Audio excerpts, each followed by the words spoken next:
Good afternoon, everyone. Wanted to do a little update on GameStop. I know it's a stock that many of you are following, and I'll give you my thoughts on whether it's a buy here, the risks, and just a little background on the story for some things to think about on where the future direction of this stock is going. So first thing I will note is that after the strong sell-off that we had last week and into Monday, we are starting to turn again. And so we always think about who's in control of the market, sellers or buyers. And when the tops are falling, the sellers are in control. When the bottoms are rising, the buyers are in control. And so you can see that control has changed today and therefore looks more likely to go higher than lower, at least in the short term. We have rising bottoms, we have this ascending triangle pattern, and a break right here. So just as a matter of full disclosure, I bought a small position, 700 shares on that breakout that I just circled. All right. Now, why did I do that? I was a seller of the stock up, I think I sold somewhere in here after the big run up, and then it started to fall apart after the live stream, which was kind of a dud. So I sold it. I've been waiting for a buying point. The first thing that I noticed this morning was this downward trend line was broken, but it came off of a new low. So I don't love that setup. I'd prefer to wait for the rising bottoms to build and then the break from a rising bottom. All right, so with that said, what are the things that are happening with this stock that are going to affect where it goes? Well, most of you will be aware that the meme character, Roaring Kitty from Reddit, the Wall Street Bets and Twitter and all this sort of things, has a very large position. And so here is, something that's a bit old now, but this is an outline of his position as of last week. 120,000 call options with a $20 strike price, June 21st expiry. Now, why is this important? Well, what this option allows is for Keith Gill, aka Roaring Kitty, to buy 12 million shares, because 120,000 options, each option gives him the right to buy 100 shares. So when you have 120,000 options, it's really the right to buy 12 million shares at a price of $20. And so if the stock price is above $20, then his option is in the money. Again, I know that this is option basics. Some of you will already know this, but I want to just explain it. So the stock currently is at $28, and he has the right to buy at 20, which is way down here. So as long as the stock is above $20 before the third Friday of June, June 21st, that option is in the money. It has value.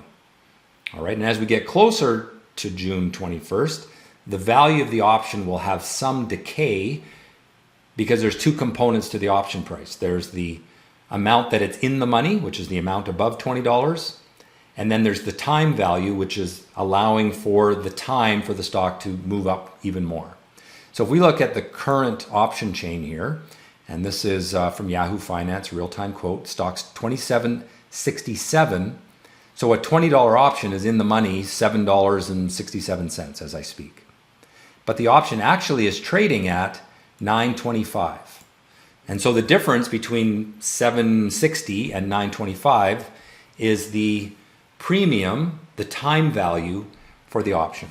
Now, the next thing I want you to notice is that there are 166,000 options available with the June 21st strike price. And of that, we assume that Keith Gill owns 120,000 of those. So he owns the vast majority of the $20 calls. So there's a war that's going on. There's the war between the people who are in the money on the options and want the stock to go up, which is most retail traders who are long the stock. And of course, Keith Gill wants the stock to move up above $20 at least. In fact, more like $26, and I'll explain why in a moment. And then you have the people that wrote the options, who basically wrote a call giving someone the right to buy the stock for $20, and they received a premium for that. And so those people really want the stock to go back down below 20. Now, who are those people? Well, for the most part, they're going to be larger institutions who are collecting the premium on the call option as a source of profit. And they make money as long as the stock closes above 20, but they'll actually make some money even above 20 because, of course, Keith Gill had to pay something for those options. What did he pay? his average price is $5.67. So the right to buy the stock at $20, he paid $5.67 for that. So for Keith Gill to make money on this option, the stock has to trade above, let's call it $26 on June 21st. So that's the battle. You have all the people who are long the stock, who are long the options, who want the stock to go up. They are on the buy side trying to keep the stock above the $20 strike price. And then you've got the people on the other side of the trade who wrote the options, who would really like to see the stock fall lower by June 21st so that they don't get their stock called away. Now, when I say stock called away, what that means is Keith Gill has the right to say, I actually want you to deliver the stock to me for $20 a share. Now, that takes a lot of money. At $20 times 12 million shares, he would have to have $240 million to fund the purchase of those 12 million shares. He may not do that, but the hope of the bulls is that he does do that, because then some of the people who wrote these options, who don't have the shares, who what's called a naked option writer, they don't have the shares to back up the option. If he calls the stock, if he says, I want the stock, they have to go into the market and buy the stock. And that's kind of like a short squeeze. Now, of course, you still also have people that are short the stock. In other words, they borrowed shares to sell in the open market with the hope that the stock will go down in price, and then they can buy it back at a lower price. That's what short selling is all about. So you've got these people who are short the stock and the potential for naked call writers to have to buy the stock, and that's where a lot of the bullishness comes from in the short term. Now, the longer term bullishness is the fact that this company has been raising a lot of money. They raised $933 million on an offering in the middle of May, what's called an ATM offering at the market.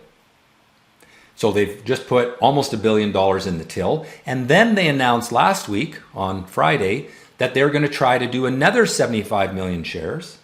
And if you think, even if they got out an average price of around $30, or let's say it's $20, that's $1.5 billion. If it's $30, it's over $2 billion going in the till at a valuation that I would say is far beyond the true, fundamental value of GameStop, right? GameStop's brought in this new CEO, Ryan Cohen, who's got a history of success. He was the man behind CHWY, pushed that stock from 20 to 120. He's got a track record of being sort of an activist investor, turning stocks around and making a lot of money for himself and for shareholders. And so that's the bull case. Ryan Cohen, lots of money coming into the till, and the potential for a short squeeze or covering of those naked options.